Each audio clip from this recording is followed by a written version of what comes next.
தூத்துக்குடி மாவட்டம் ஏரல் அருகே உள்ள ஆறுமுக மங்கலத்தை சேர்ந்த 25 வயதான கவின். இவர் பிரபல ஐடி ஊழியராக சென்னையில் வேலை பார்த்து வருகிறார். இவர் நேற்று திருநெல்வேலி பாளையங்கோட்டை கேடிசி நகர் பகுதியில் வெவ்வேறு சமூகம் என்பதால் தன்னுடைய சகோதரி மீதான காதலை கைவிட வலியுறுத்தி ஓட ஓட விரட்டி வெட்டி படுகொலை செய்த நெல்லை பாளையங்கோட்டையை சேர்ந்த சுர்ஜித் என்ற வாலிபர் கைது செய்யப்பட்டார். அதன் அடிப்படையில் சுர்ஜித்தின் தந்தை சரவணன் மற்றும் தாய் கிருஷ்ணகுமாரி இருவரும் காவல்துறையில் சார்பு ஆய்வாளராக பணியாற்றி வரும் நிலையில் அவர்களின் தூண்டுதலால் தான் சுர்ஜித் கவினை கொலை செய்துள்ளார் என கவின் குடும்பத்தினர், முக்கியமாக கவினின் தாயார் காவல்துறையில் புகார் அளித்துள்ளார்.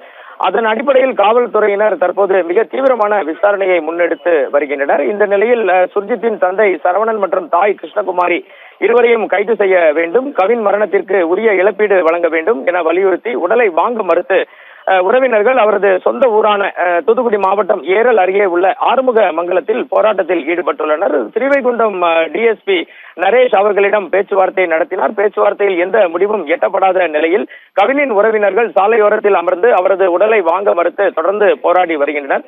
திருநெல்வேலி அரசு மருத்துவக் கல்லூரி மருத்துவமனையின் பிணவரையில் வைக்கப்பட்டுள்ள அவரது உடலை வாங்குவதற்கு திருநெல்வேலிக்கும் யாரும் இதுவரை வரவில்லை.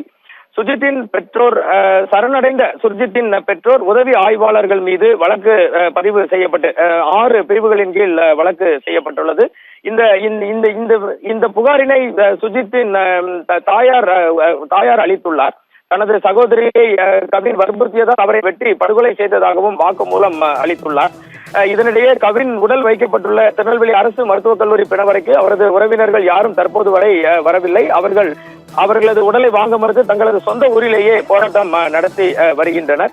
இதுவே தற்போது இருக்கும் கள நிறுவனம் தொடர்ந்து விசாரித்து கொண்டிருக்கிறோம்.